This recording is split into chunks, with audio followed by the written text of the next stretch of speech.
முருகப்பெருமாள் உனக்கு கூற வருகிற தந்திரத்தை கொஞ்சம் கேட்டுவிட்டு செல்.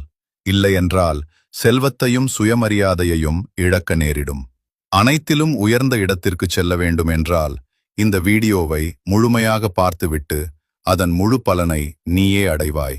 முருகப்பெருமாளிடம் நாம் மனமாற கேட்ட பிரார்த்தனை ஒருபோதும் வீணாகாது. தர சிறிது காலம் எடுத்துக்கொள்வார், ஆனால் தராமல் ஒருபோதும் இருக்க மாட்டார். இப்போ கவனமா கேள். மஞ்சள் நிறம் என்றால் குருவை குறிக்கும். சிவப்பு நிறம் என்றால் செவ்வாயை குறிக்கும். 9 செவ்வாய். செவ்வாய் என்றாலே முருகன்.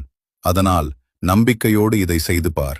மஞ்சள் நிற தாளில் சிவப்பு பேனாவால் 3, 6, 9 மட்டும் எழுதுங்கள். 3ஆம் வாய்ப்பாடு. இந்த எண்கள் மட்டும் போதும். அதை இரவு தூங்கும்போது தலையணையின் கீழ் வைத்து உங்கள் கஷ்டங்களை மனதில் நினைத்து முருகனை அழைக்கவும். 9 ஆறுமுகம் கொண்ட முருகன்.